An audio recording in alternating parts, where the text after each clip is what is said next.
Meus caros irmãos, sejam todos bem-vindos à nossa quarta reflexão sobre a imensa riqueza da carta aos Hebreus. Como já nos propomos, são pequenos subsídios para que vocês posteriormente aprofundem, tendo contato direto com o texto sagrado.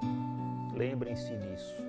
Não se limitem apenas a ouvir aquilo que nós conversamos aqui. Com as bênçãos de Deus neste momento, vamos dar mais um passo rumo à compreensão desse texto maravilhoso que é a carta aos Hebreus. Observem, como já comentamos, que a carta aos Hebreus enaltece a figura de Jesus Cristo como sendo muito superior aos anjos. Todos nós sabemos que Jesus Cristo, Deus Filho encarnado, é superior aos anjos. Mas por que a carta aos Hebreus faz questão de mostrar essa grande verdade? Vocês certamente se lembram que já comentamos aqui certa vez, de que a carta aos Hebreus foi redigida no momento em que cristãos que antes tinham sido judeus estavam desanimados e pretendiam retornar ao judaísmo, à velha lei. E era muito forte naquela circunstância o culto aos anjos, pela ideia que tinham de um Deus distanciado, muito transcendente, quase inacessível, praticamente inalcançável. É por esse motivo, então, que já no capítulo 2 dessa carta, vemos o autor sagrado destacar a encarnação do Filho. O Filho, pelo fato de ser filho, é superior não somente aos profetas, mas também superior aos anjos. A carta é explícita. Ele não veio se ocupar com os anjos, ele veio se ocupar com os seres humanos, veio se ocupar com a descendência de Abraão, primeiramente. Isso é muito forte, isso é muito significativo. Jesus é apresentado como o perfeito cumprimento das profecias e das normas da lei mosaica. Então já temos aqui uma interpretação claramente cristã, porque um judeu praticante, mesmo nos dias de hoje, não vê dessa forma.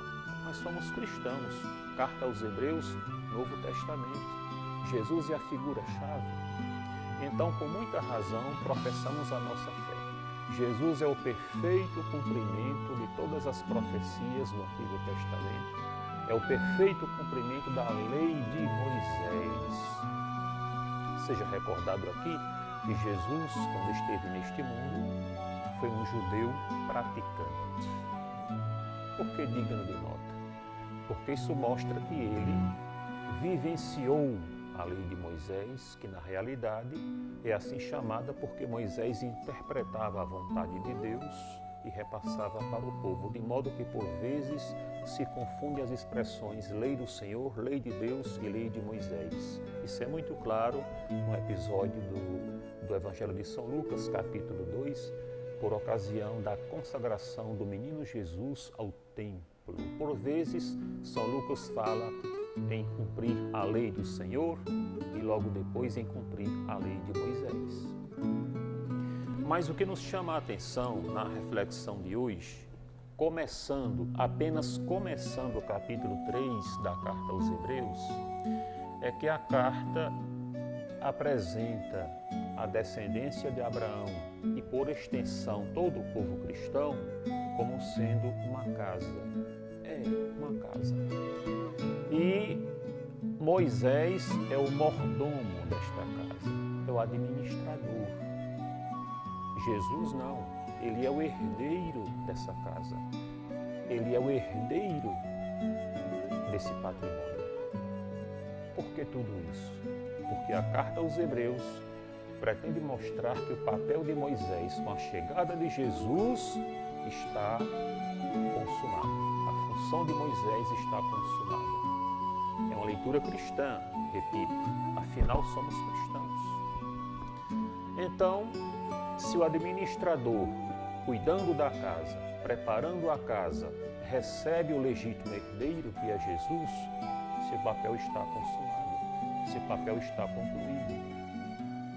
É dessa forma que a carta aos Hebreus, já no capítulo 3, começa apresentando a transitoriedade da lei de Moisés.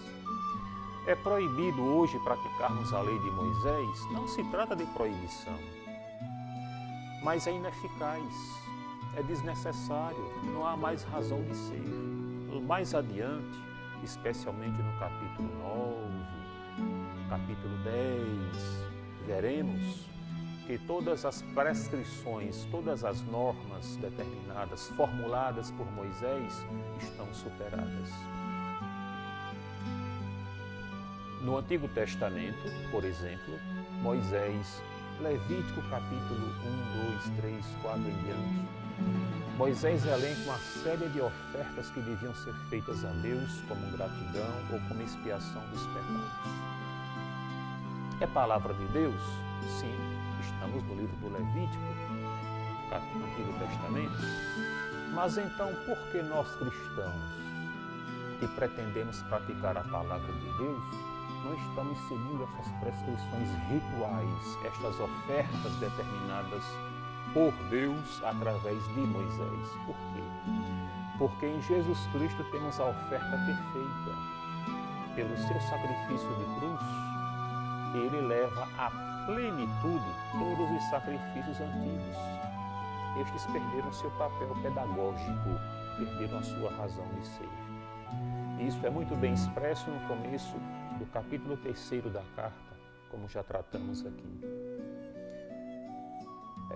De maneira muito inteligente, o agiógrafo, o autor sagrado, apresenta Moisés como sendo o mordomo da casa, aquele que zela pela casa, ou seja, aquele que prepara o povo, que zela o povo, para que eles estejam adequadamente e devidamente preparados para receber o legítimo herdeiro, que é Jesus Cristo. O povo deixou de ficar sob os cuidados de Moisés para ficar na guarda do máximo representante de Deus, que é o próprio Deus Filho, que se fez carne. Isso está escrito aqui de maneira muito solene.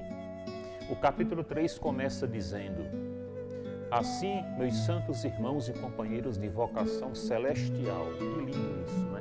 Vocação celestial. Somos chamados para o céu. Estamos aqui de passagem. Considerai atentamente a Jesus, o apóstolo e sumo sacerdote da nossa profissão de fé. O autor da carta aos Hebreus insiste em que os cristãos não retornem ao judaísmo, não voltem para a lei de Moisés. É fiel a quem o constituiu, como também o foi Moisés em toda a sua casa. Lembrando que casa aqui não é um edifício, casa aqui é uma linhagem, é um povo, é uma descendência. No caso, a descendência de Abraão, o povo judeu. Ele foi, de fato, considerado digno de maior honra do que Moisés. Ele quem? Jesus Cristo. Por quê? Ele vai responder: pois o arquiteto tem maior honra do que a própria casa. Quem constituiu o povo de Deus? O próprio Deus. A partir de Abraão, Isaque e Jacó, Deus formou o seu próprio povo, o povo de Israel. Deus é o arquiteto. Muito bem. E uma vez arquitetado a casa, construída a casa, isto é, uma vez constituído o seu povo, Deus nomeou Moisés como seu mordomo, como seu representante imediato. Continuando. Toda a casa, com efeito, tem seu arquiteto, mas o arquiteto de tudo é Deus. Ora, Moisés era fiel em toda a sua casa, em todo o seu povo, como servo, para ser testemunha das coisas que deveriam ser ditas. Então a carta apresenta Moisés como a prefiguração de alguém mais importante do que ele. Deus é o arquiteto, Moisés o administrador e o que vem depois. Cristo, porém, na qualidade de filho, está acima da casa, está acima do povo. Por quê? Porque ele é o filho, ele é o herdeiro portanto, superior a Moisés, administrador, figura provisória, nomeada pelo arquiteto que é Deus, para cuidar da casa, ou seja, para cuidar de seu povo. E a carta vem aqui com o versículo seguinte dizendo: esta casa somos nós. Veja que maravilha. Esta casa somos nós, se mantivermos a confiança e o motivo altaneiro da esperança. Significa que a proporção que pela fé aderimos a Jesus, nós nos tornamos parte desta casa, parte deste povo do qual Jesus é o herdeiro. E todo bom herdeiro cuida atenciosamente do patrimônio que lhe foi transmitido. Então, nesse comecinho do capítulo 3, o autor já apresenta Moisés como sendo uma figura provisória, uma figura de preparação. Repito, como cristãos que somos, essa é a interpretação, essa é a leitura, porque o objetivo do autor da carta aos Hebreus é falar a cristãos para que permaneçam vendo em Jesus o verdadeiro herdeiro, Deus Filho, que se fez carne para tomar posse do povo que foi criado pelo Pai como arquiteto, entregue a Moisés como mordomo, como administrador da casa, do povo, para que depois o legítimo herdeiro tomasse posse. Então, somos propriedade de Deus, nós somos a casa de Deus. Então, os cristãos daquele momento, os destinatários da carta, não tinham razão nenhuma para retornar à velha lei. Seria dar um passo para trás altamente prejudicial, porque diante da plena realização da promessa feita por Deus, estariam desistindo, estariam desertando, o que vai ser abordado também no capítulo 6, nas próximas reflexões. Então, concluindo esta nossa explanação, procure mentalizar bem as ideias apresentadas pelo autor sagrado no começo do capítulo 3. Somos o povo de Deus, mas um povo que agora é assumido pelo próprio herdeiro, que é Jesus Cristo. A função do mordomo terminou, está concluída, está consumada para a grandeza e glória do nosso Deus. Louvado seja nosso Senhor Jesus Cristo.